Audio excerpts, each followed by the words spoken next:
To be honest, I'm only filming this video because my computer blue screened while I was trying to upload another one. So here we are. Today I want to talk about the Mavic Pro. This thing right here. I've had it for about a month and a half now. And a little while back I was on a boat trying to film the boat, obviously. And a bird actually started attacking it.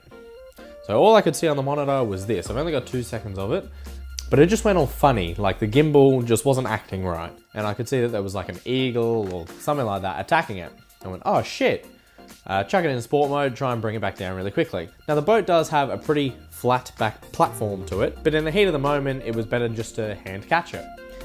Now, because I've only had it for a month and a half, I haven't really had too much time to play around with it. So my brother got up on the back of the boat and he went to grab it, pulled the throttle down to try and, turn the rotors off, and it sped up. Now, I didn't know at the time, but obviously this is the sensors underneath trying to get it away. So I want to talk about landing protection on the Mavic Pro today. And I also want to talk about how you can hand catch it, and we'll cover hand releasing as well, just because we're here. So as part of the Mavic sensors, there is this thing called landing protection.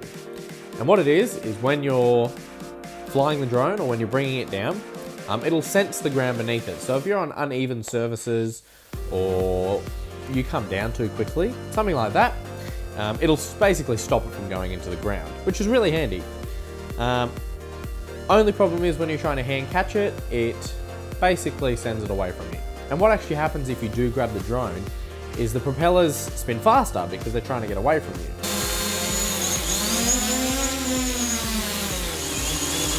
These blades are quite sharp and they're spinning really fast, and if they do come into contact with you, they will cut you. So I had to investigate a little bit. I wanted to see, is there another way to do it? Then I came across this landing protection on the Mavic Pro. So on the app, you go into where the sensors are and you turn off landing protection. Now, this is fixed. So you can catch the Mavic and it won't be a drummer at all. So if I put my hand underneath it, it's not going to go anywhere. All I have to do is then grab it and I can simply turn the rotors off. This was all good and well until I was out flying at a lake the other day and I was trying to do a sneaky move where I come back through the trees, but the gradient of the ground comes up as you go back. And because I had landing protection turned off, I crashed it. If you're out in a boat like I was and you want to be able to hand catch it, then definitely turn the landing protection off. Just be wary that if you get close to the water, there is a chance that it won't sense it and you will go into the dream. But if you're flying in somewhere where the landing protection could be useful and you don't necessarily need to hand catch it, I would definitely put the landing protection back on to save yourself from putting your drone into the ground. So if you want to hand release your drone, hand take off, it's pretty easy. It's just a little bit of a balancing act.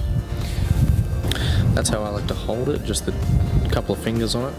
Not too much, you don't want to get too close to the props. So you've got a little slide to take off button on the app. All you got to do is hold it against you. I like to do it with one hand like this. Hit the slide to take off, and then slide it across. Easy. Same thing, you have to land it. Piece of cake. So I hope you find this useful. I know I do. If you like this video, make sure you give it a like. And if you want to stick around, see some of my other videos, make sure you hit that subscribe button. Thanks guys.